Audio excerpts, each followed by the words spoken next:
Set అయి schedule కూడా fix అయిపోయింది. అయినా చివరి నిమిషంలో ఈ నిర్ణయం ఎందుకు తీసుకున్నారనే ప్రశ్న ఇప్పుడు రాష్ట్ర రాజకీయాల్లో హాట్ టాపిక్ గా మారింది.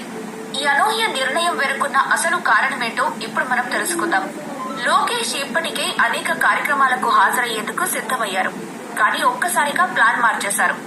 ఈ అనుకోని పరిణామాలే ఆయన్ని ఈ నిర్ణయం తీసుకునేలా చేశాయి.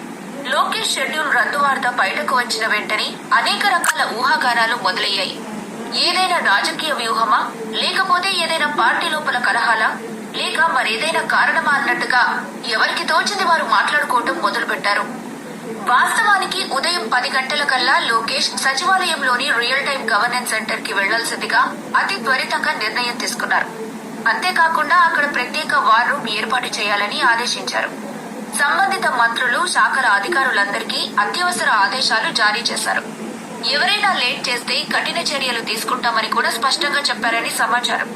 కేవలం వార్ రూమ్ మాత్రమే కాదు, రియల్ టైం గవర్నెన్స్ వేదికగా ప్రత్యేక కాల్ సెంటర్, వాట్సాప్ నంబర్ ఏర్పాటు చేసి ప్రజలకు నేరుగా సహాయం అందించేందుకు లోకేష్ ప్రత్యేక ఆదేశాలిచ్చారు. పరిస్థితి ఎంత సీరియస్ గా ఉందో ఈ చర్యల ద్వారా అర్థమవుతుంది. మరి ఇంతకీ ఏం జరిగింది? లోకేష్ ఈ షెడ్యూల్ ని ఎందుకు హడావిడిగా మార్చేశారు? సమాధానం తెలుసుకున్న వారెవరైనా ఒక్కసారిగా షాక్ అవ్వాల్సిందే. అవును, ఈ హడావిడంతా నేపాల్ కోసం.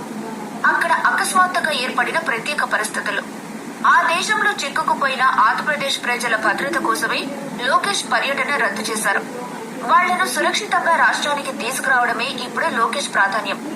కేంద్ర ప్రభుత్వంతో కలిసి ఆపరేషన్ మోడ్ లోకి దిగిన లోకేష్ సంబంధిత అధికారులను రియల్ టైం గవర్నెన్స్ సెంటర్ కి పిలిపించి సమన్వయం చేస్తున్నారు. నేపాల్లో ఉన్న వారి వివరాలు సేకరించి తక్షణమే వారిని రప్పించే ఏర్పాట్లకు రంగంలోకి దిగారు.